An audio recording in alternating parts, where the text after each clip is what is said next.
Mas esquecendo de gravar, tô muito bom nisso. Muito bom, né? Tô orgulhosa. Só não aparece. Só não aparece. Pra que aparecer? Vamos lá. A gente tem estudado, então, de forma mais específica, o corpo etérico, reconhecendo que esse corpo não é um causador em si, ele é um transmissor, então ele é um intermediário entre forças e energias mais sutis, especialmente do plano da alma, mas também do emocional, do mental, até chegar nele e depois ele transmite ao corpo físico. E ele tem uma particularidade, porque ele é também o corpo que é ligado com isso que a gente chama de éter, ou que os indianos chamam de Sutratma, essa vida toda que permeia o universo. Então, o nosso corpo etérico é também a nossa conexão com esse outro mundo externo. Até que haja, então, uma expressão, como a gente conhece aqui nesse plano, deste corpo denso, físico denso. Então, a gente está vendo um pouquinho, de forma mais específica, o que acontece nessa relação entre o etérico e o físico. Tá? Então, o corpo etérico é a forma substancial sobre a qual o corpo físico é construído, e não o inverso. Né? Às vezes a gente tende a dizer, o corpo etérico é a cópia do corpo físico. Não, é o inverso. O corpo físico que surgiu a partir desse corpo etérico, no processo de exteriorização da alma. Então, tem a alma, ela cria o seu corpo mental, cria seu corpo emocional, cria um corpo etérico, e aí esse etérico origina um corpo físico.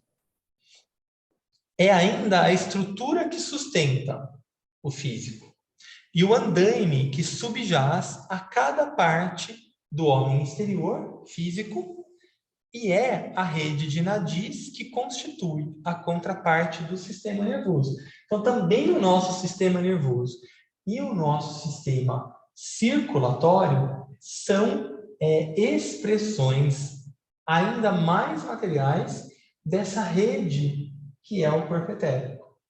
Então, do mesmo jeito que em cada parte do nosso corpo, se a gente furar, sai sangue, ou a gente sente a partir, né, de todos esses neurônios, ocorre o mesmo no nosso corpo etérico, essa rede de energias etéricas que expressa, então, o nosso corpo físico. Então, do mesmo jeito que a gente tem as glândulas como expressões desse sistema endócrino glandular, elas são expressões ricas no corpo físico desses grandes cruzamentos de energia que a gente chama de chakras. Então, elas são também uma exteriorização desses grandes entroncamentos, desses grandes cruzamentos energéticos no corpo etérico, são chamados de chakras. Então, por isso que elas são tão importantes na nossa regulação, né, da saúde física, porque elas representam justamente essa regulação da saúde etérica. É, junto da corrente sanguínea, o instrumento de força da vida. Porque se a vida está circulando no etérico, ela vai também circular corretamente no nosso corpo físico. E é o sangue que vai carregar os hormônios que são secretados por essas glândulas e que vão promover uma saúde, um fluxo de saúde e vitalidade no nosso corpo físico. Então, o mesmo ocorre, ou antes ocorre no corpo etérico, para depois ter uma exteriorização correta de saúde, energia, vitalidade no denso.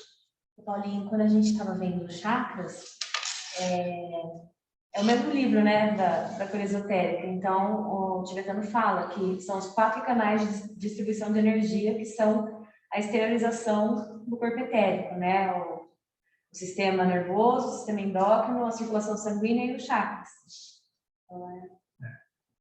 Né?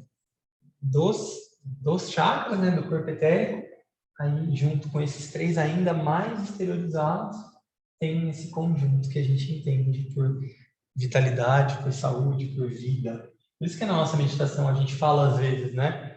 Luz, amor e vida. É essa vida espiritual que vem, se a gente for pensar ainda mais esotericamente, vem da própria mônada para o etérico.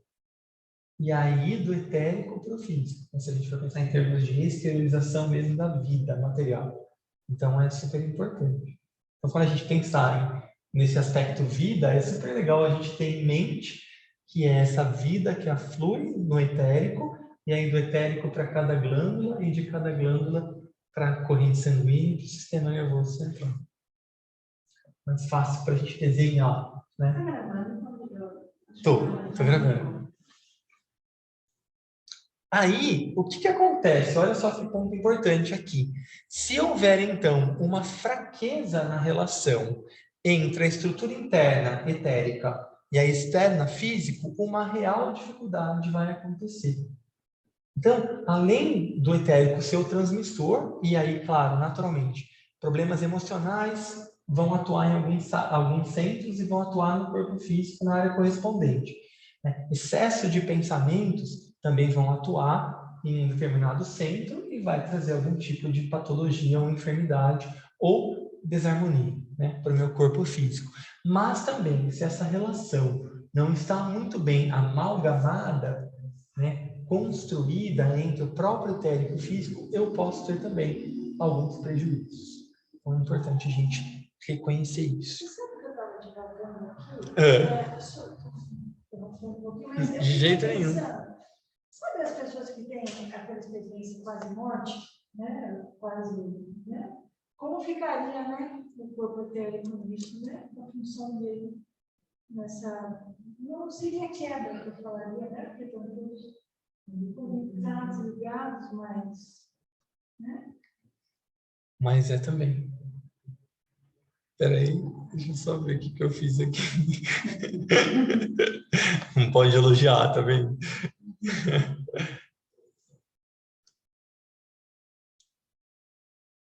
Porque eu acho que tá aqui. Mas essa aqui tá lá. Pera aí, pessoal, eu vou só cortar aqui o share, só para fazer de novo.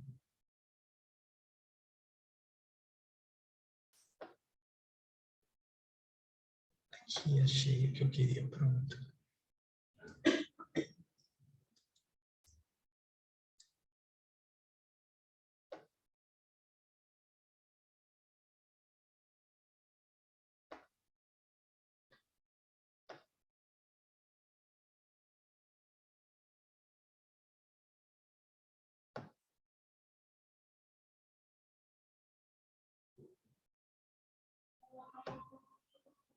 Mudou para vocês, pessoal? Quando não há integração, estão vendo? É esse slide? Sim, sim. Sim. Quando não há integração. É esse que está aparecendo. Muito obrigado. Agora vai dar certo. Então, o que acontece quando não há essa integração? Quando a conexão etérico-físico está frouxa, ocorre uma condição desvitalizada e debilitada que predispõe a má saúde, naturalmente, porque esse fluxo não vai ocorrer da maneira como deve ser. Então, essa frouxidão faz com que, percebe, eu posso estar até vibrando bem aqui nos outros corpos, está chegando vida para o meu etérico. Se essa relação não está bem pavimentada, eu não vou receber toda a vitalidade que já está fluindo no meu etérico. Quando a conexão é fraca em certas direções, não generalizada, em certas direções do meu corpo etérico, né, ou aspectos, a força da vida não flui adequadamente por certos pontos ou centros ou chakras, e há uma fraqueza definida em alguma parte do corpo. E aí o tibetano diz que, por exemplo, a impotência e laringites recorrentes são possíveis pontos em que essa desconexão aparece com mais frequência. Então, olha que interessante, né? O fluxo de vida não chega até esse aspecto físico e esse processo vai se repetindo, porque tem ali um ponto que a vitalidade não está ocorrendo, então tende a adoecer. Do mesmo jeito que a impotência masculina também é um caso que ele cita aqui. Esses são exemplos. São exemplos, não são todos. Em números 1. Isso. Qualquer coisa tem como corrente, a gente Isso, pode pensar. a gente pode pensar. Tá. Ô, Paulinho, não sei se estou me precipitando, você vai falar daqui a pouco, mas o que afrouxa a conexão? A gente vai ver algumas coisas aqui, tá? Mas se não ficar claro, pode perguntar de novo. Quando a conexão é insatisfatória, é um caso mais grave, né? E a alma pode exercer pouco controle sobre o seu veículo, podem ocorrer desmaios frequentes, possessões e obsessões. Olha que interessante, né? Quando a gente tem esse tipo de mediunidade, como alguns de nós temos, que possibilita a incorporação, ela já representa que em alguma parte tem esse distanciamento etérico-físico. É, em geral, uma vontade da alma, né? Uma experiência para se trabalhar mediunicamente. Mas é muito importante que a gente tenha bastante cautela em como usar isso. Porque se a gente simplesmente permite que isso vá acontecendo com muita frequência e sem os devidos cuidados, a tendência é que ocorra esse deslocamento cada vez maior. E aí a gente fica muito mais suscetível a impressões externas de energias ou até entidades, e a gente também tende a perder bastante vitalidade. Então, é super importante que a gente, ao perceber que temos essa condição, porque é uma condição no fim das contas, né? Que a gente tenha os cuidados para que essa mediunidade seja uma ferramenta de conexão, mas que não nos traga prejuízo, né? Para que a gente mantenha assim. E a prática meditativa é uma forma de permitir que esse afrouxamento localizado, em geral equinoplexo, ocorra, mas sem que tenha tanto prejuízo para a gente.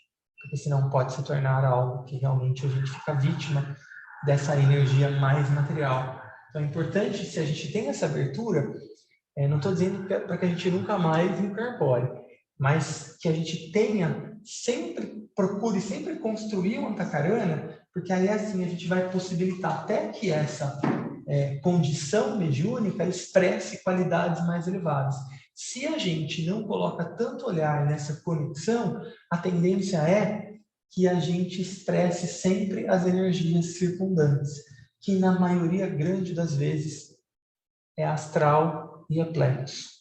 Então tem que ter bastante cuidado. Mas... Isso se prejudica, né? Isso se prejudica. Prejudica a saúde. Não consegue nem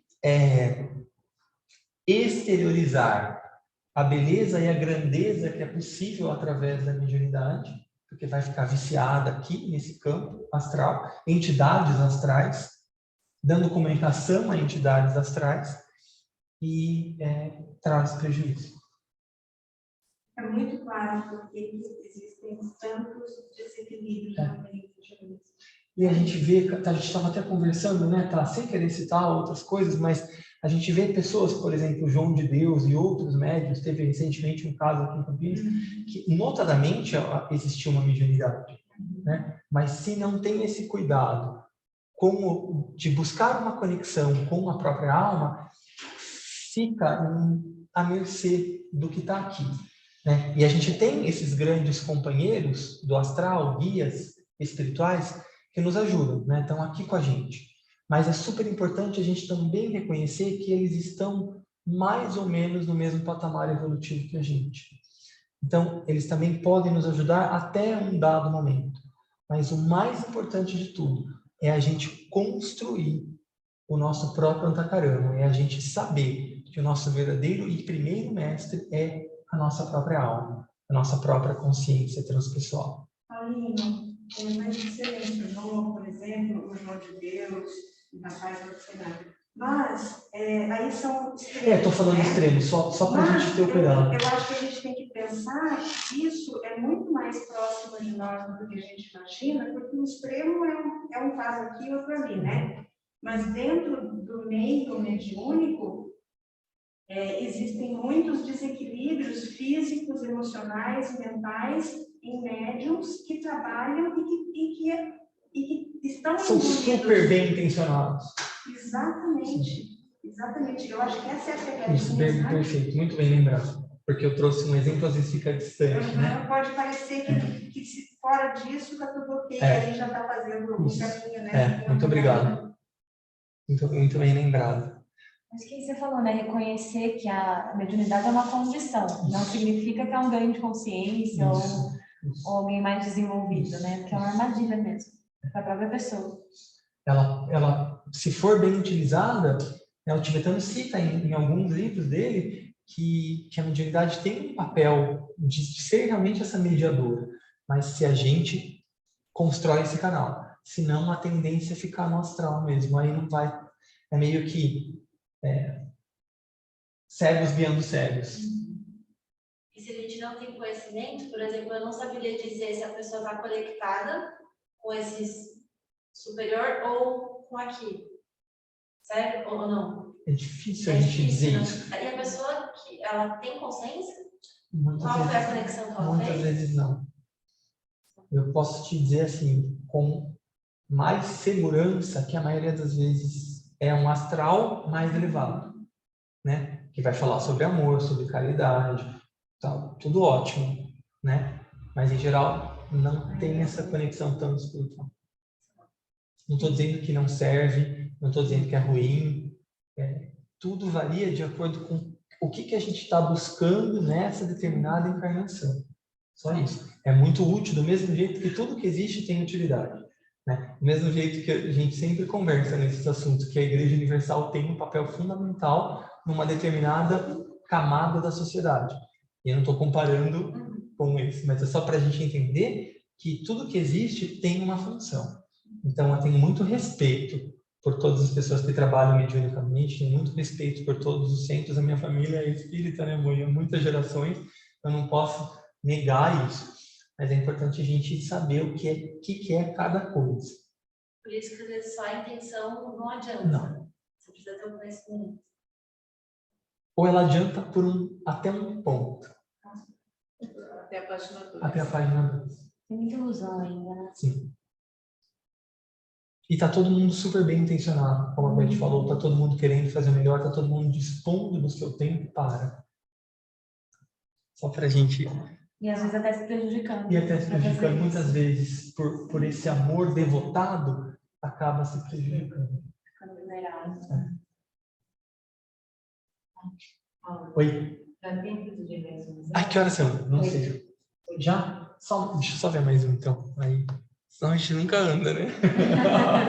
Vai ser para sempre esse estudo aqui do corpo etérico. Mas é que são pontos importantes, né? E que fazem parte da nossa vida grupal, né? Então é importante a gente ter um cuidado maior sobre isso. Exatamente. Então, um outro ponto que pode acontecer... eu não sei nem porque eu pus esse slide separado. Depois que eu estava vendo, eu falei, ficou meio desconectado. Mas um outro ponto que pode acontecer é a superestimulação. Então, também a gente pode, por diversas práticas, superestimular um chakra ou outro, e aí isso também vai trazer uma desarmonia ou um desequilíbrio no nosso corpo físico. Né? Então, o corpo etérico reage a todas as condições encontradas nos veículos mais sutis, principalmente no emocional, né, gente, no nosso caso, e ele essencialmente um transmissor e não um originador, como eu estava dizendo antes. Aí, acho que só dá para fazer esse aqui, né? Então, aqui, 5 estados dos centros, né? Então, como os chakras, eles podem estar em 5 estados diferentes. E aí, eu trouxe aqui um pouco de simbologia do 5, porque o 5 é um número que tem alguns símbolos interessantes. Então, o primeiro estado, ele pode estar cerrado, quieto, fechado, silencioso e com profunda inércia. Quando que ele vai estar assim? Em geral, quando não é naquela encarnação, o propósito da alma em trabalhar com um determinado chakra. Então, a gente pode dizer que na grande maioria das pessoas, o centro coronário está assim. Tá? Então, não significa que a pessoa não tem, não significa que se eu for lá, eu não vou sentir, não é isso, mas é em termos de ativação ou atividade consciente daquele chakra. Então, ele vai estar lá, né? Senão não vai chegar a energia na minha pineal, não é isso, né? Mas é em termos mesmo de atividade. Como a gente viu, por exemplo, que uma pessoa que está fazendo despertar espiritual, ela vai ter bastante ativo ainda o plexo, mas vai começar uma atividade do centro laríngeo, vai começar mais para frente uma atividade do centro cardíaco, né? Tudo mais. E depois, um pouco mais para frente, vai começar uma atividade do ágina, integrando tudo isso ao redor. E mais para frente, do coração plenamente, e mais para frente ainda do coronário. Uma outra possibilidade é abrindo-se levemente tingido de cor. Então, a gente pode pensar que alguns dos nossos chakras podem estar assim, abrindo-se levemente tingido de cor. Desperto, vivo, alerta em duas direções. O que é, então? Porque lembra que eles ficam todos na coluna vertebral. Então, quando eles estão em duas direções, significa que eles estão numa ativação da coluna e também para a frente. Radiante e alcançando com nota vibrante todos os centros relacionados. Queria. Mesclados e trabalhando ritmicamente. Isso a gente sabe que quando o cardíaco está em desenvolvimento ou ativo, é ele que organiza o fluxo de todos os outros, né? No mesmo ritmo. Claro que isso é um processo de algumas encarnações. A força vital flui de todos os planos. O mundo está todo aberto. A vida vital de toda expressão ocorre e se expressa no plano físico. Então, esses são 5 estados que os chakras podem estar. Aí eu coloquei, né, as 5 raças dos homens, começando pela Lemúria. A gente sabe que são 7 no total, o plano de desenvolvimento. Mas como a primeira e a segunda não tinham encarnação física, né, a gente pode começar a contar a partir da Lemuriana. Então, aí são 5. 5 passos no caminho da iniciação. A gente sabe também que o total de iniciações do nosso sistema é 9. Mas as 5 iniciações conhecidas são aquelas que expressam mesmo a finitude do processo enquanto a gente conhece de expressão física. Na verdade, a 4ª iniciação, que é a crucificação, já encerra por si só o processo físico. Mas tem a ressurreição, que é a 5ª, que é como Cristo mostrou na sua vida, né? O número 5 também corresponde ao 5º reino, que é o chamado reino das almas. Então, a gente sabe que o primeiro reino é o reino mineral, vegetal, animal, humano e das almas. Aí a gente também tem mais 2, mas também são transcendentes, né? Para a gente tá bom. Tudo bem. Você lembra para vestibular, uma vez ali lá que no jardim de infância. Mais ou menos por aí, olha lá. A estrela de 5 pontas também, né? Representa o homem perfeito, é um símbolo da iniciação. A gente lembra também do homem vitruviano, do Leonardo da Vinci, trazendo também essa perfeição. 5 chakras funcionando no homem elevado, né? Que vão ser os 2 da cabeça, o cardíaco, o laríngeo, e depois o básico, porque no momento de subida, como a Marcinha fala, de virar purpurina, a subida da Kundalini, né? Mas aí ela ocorre só depois de todo o processo. Aí a própria vida da mônada desperta a Kundalini e sobe, recolhe todo o processo. Um pouco adiante do caminho, né? Acho que a gente pode parar aqui, né? Resumindo, se a gente tiver 2 chakras meio tingidos, tá bom. É o que a gente Já espera, né? gente. Já piscado. No fim das contas, a gente trabalha, né? Brincando aqui, mas a gente trabalha basicamente com o laríngeo, porque a gente busca um desenvolvimento da mente. Então, em alguma medida, esse laríngeo está despertando, está ficando tingidinho aí. A gente trabalha com o cardíaco, porque é a nossa ferramenta de trabalho, né, para a expressão do amor. A gente trabalha com o ágina, porque é ele que está fazendo esse processo todo confuso de organização nossa. E a gente tem aí no plexo, então você vê que tá aí. O meu também está chamuscado do que tingido. Mas né? Um a gente trabalha, outro a gente lida com. Exatamente, bem lembrado. Tudo bem em casa, pessoal? Tudo ótimo. Eu tenho uma pergunta. Quem tem uma pergunta? Eu, Ângela. Oi, Tudo bem, querida. querido? Gil, com relação ao corpo etérico, a construção dele ocorre antes da formação do bebê? Sim. Sim. Quer dizer, quando o bebê começa a ser formado na parte da matéria dele, Perguntou? o corpo etérico... Peraí, só um pouquinho, amor. Espera só um pouquinho. A Ângela perguntou se o corpo etérico é formado antes do bebê. Sim. Qual que é a sua... Depois eu não ouvi, Ângela. Então, era só para eu complementar essa compreensão. Então, quando o bebê começa a ser gerado, ele já tem esse corpo etérico formado. Então, a geração dele, a formação dele, vai ter um reflexo do que já existe. Isso. É isso. Isso. Legal. Na verdade, obrigada, né? querido, obrigada. Na verdade, assim, né? Quando a gente desencarna, fica, segundo o ensinamento esotérico, um átomo permanente de cada corpo. Então, a alma recolhe no ato logo que a gente desencarna, um pouco tempo depois ocorre também a desintegração do corpo etérico. Então, um átomo permanente que a gente chama, que é um átomo que representa esse corpo físico etérico, é recolhido pela alma. Aí a gente fica, em geral, um tempão no astral. Esperamos que não nessa vez, mas a gente fica um tempão no astral. Aí, quando ocorrer essa morte astral, aí também a alma recolhe um átomo permanente que representa toda essa vida astral que ela teve. E aí, depois, no plano mental, a mesma coisa.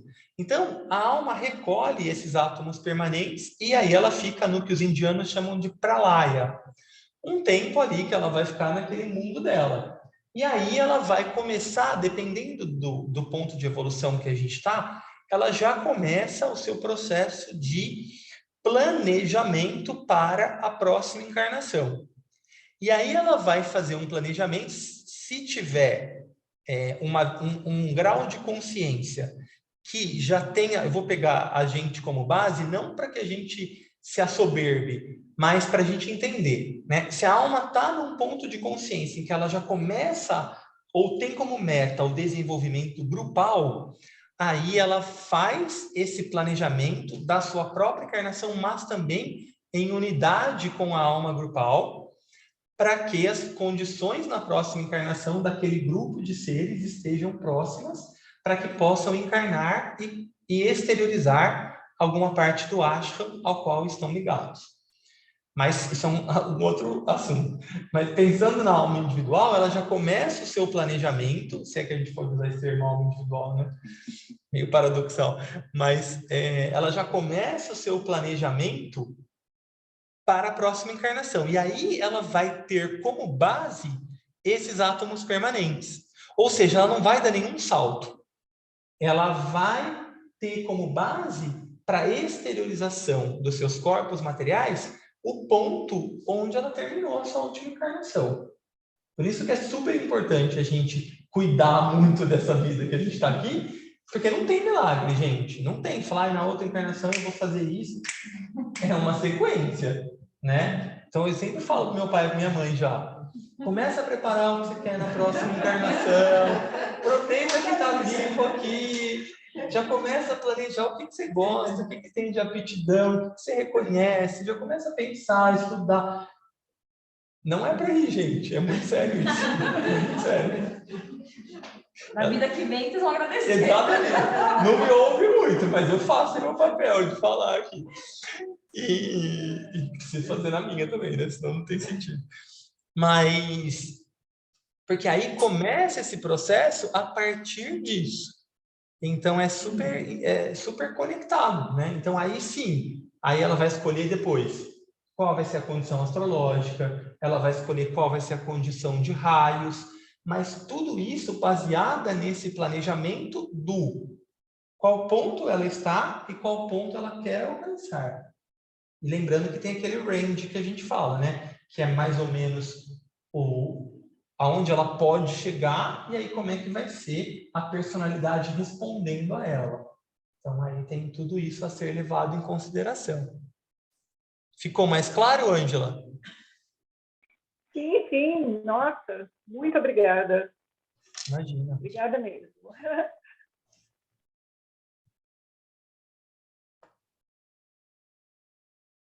Ó, a gente já está aqui no nosso horário, eu vou parar.